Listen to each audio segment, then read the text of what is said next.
Hi, this is Todd Howard of Bethesda Game Studios, and we're here to show you a sneak peek at our latest game, Skyrim. Each time we do a new Elder Scrolls game, we like to start fresh, and Skyrim is no different. Coming off of Oblivion, and then the team did Fallout 3, we had a huge list of things we knew we wanted to do technically with the current generation of hardware and PCs to bring a virtual fantasy world to life. So we've rewritten the render, we've rewritten all the gameplay, the scripting language, the faces, the foliage, and all this comes together in our new engine we call the Creation Engine. So we're interested in all the little details like this plant here, the medium details of these logs and trees, and all the way up to distant mountains. And if you've played our previous stuff, you know that mountain is not just a backdrop. You can walk all the way to the top of that mountain. And it's a huge world. Like our previous games, you can create any kind of character you want and then go do what you want. The game's primarily designed as a first-person game, but you can also play in third person.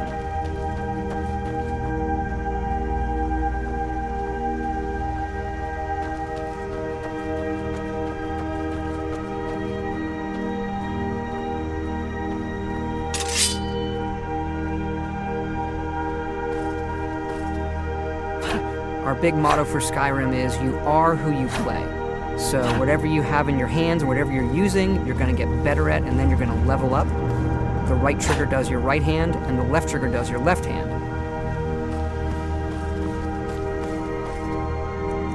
And you could put either a weapon or a spell.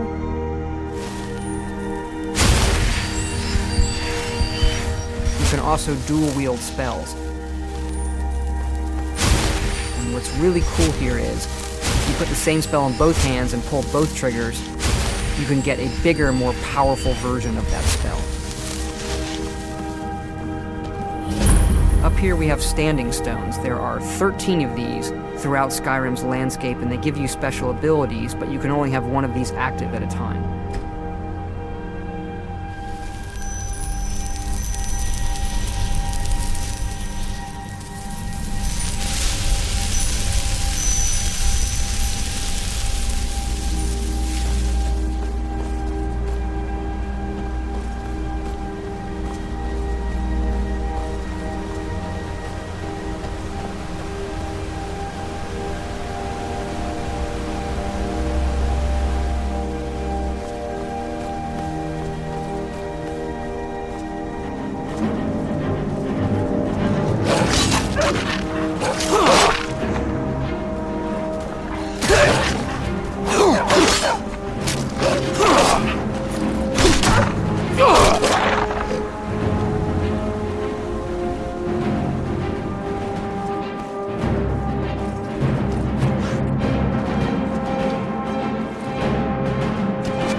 This is your character menu. Here you can see all your items, not just what they do stat-wise, but also what they look like. Each of the thousands of objects you can find can be zoomed in, rotated, and looked at in high detail.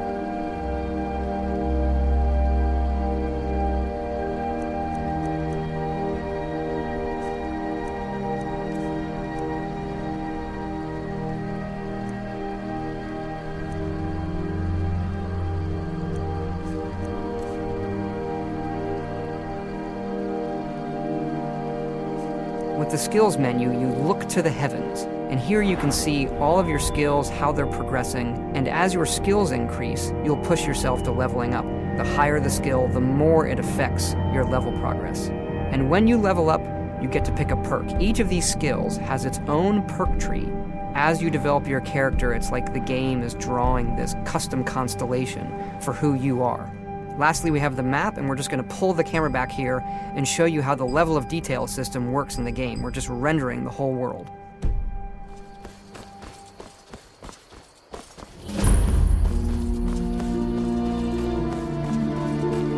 A dragon! I saw a dragon!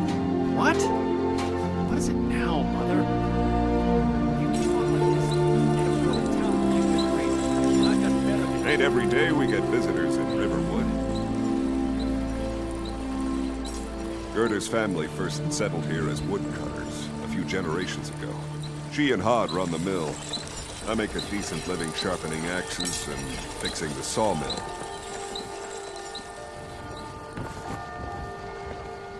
Here for work? Get an axe. And bring me all the wood you can chop.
This mountain here is the tallest mountain in Skyrim. It's called the Throat of the World.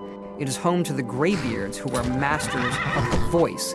The voice is the ability to use the language of dragons and form these magical shouts. And this is a power that you will learn throughout Skyrim's main quest.